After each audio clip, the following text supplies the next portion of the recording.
Hey guys, so we're going to be trying something new because I borrowed a GoPro and we'll be seeing how the camera quality turns out with this thing.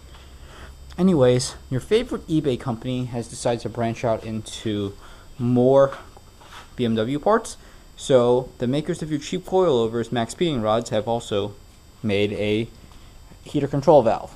Now the symptoms I had with my broken one was that whenever my vents were directed towards my feet or towards the windshield, I would always get hot air. And this didn't matter whether or not I had the dial turned to the cold setting or the hot setting, and it didn't matter if I had the AC on or off. It was always hot air. So I decided to go pull the trigger on the Maxpeedingrods one because it was only $40 on eBay. And so far it's been working just fine. Now let's go over how to install this thing. You gotta take off your blower motor cowl because that's gonna give you direct access to the heater control valve, which is back towards the firewall next to the intake manifold and brake booster. To take off this cowl, you want to pull off the grill, and that's held on by 3 clips, and unscrew the 2 Phillips heads for this wiring loom. Then you want to snip the zip ties and then undo this bolt.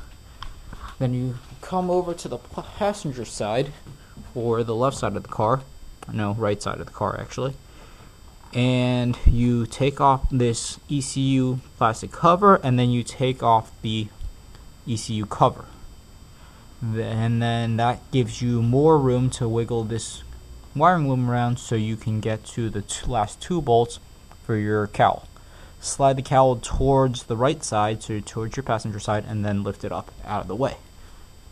Once you have that, it should be unrestricted access, well, pretty restricted because it's still tight, but as best you can get to this heater control valve. And I'm doing everything from the top because you really can't reach from the bottom. So the next step you want to do is take your screwdriver and undo the hose clamps. Pretty straightforward. And take a long screwdriver and maybe a pick tool and start like loosening the hoses from the little ports, and then just pull off the ports by hand.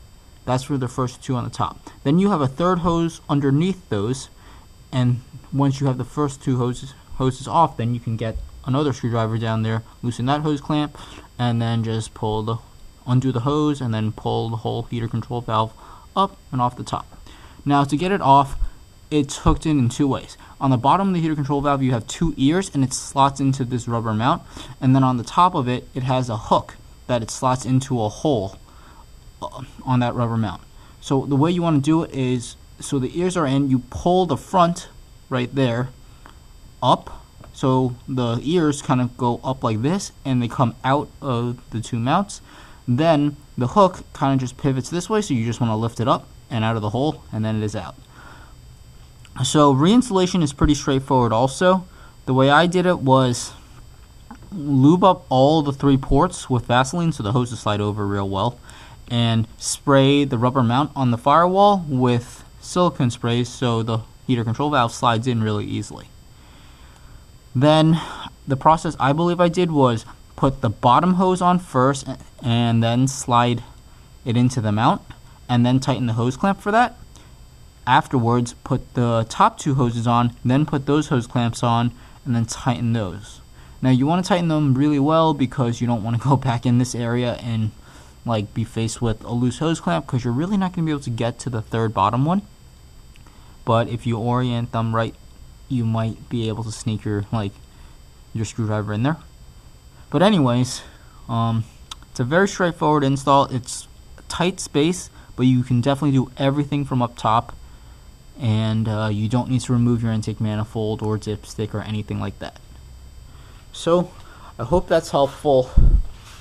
Maxpeedingrods heater control valve, I've had this in for about 2 weeks now, and I just give it a thumbs up. So thank you guys for watching, and stay tuned for more E36 videos.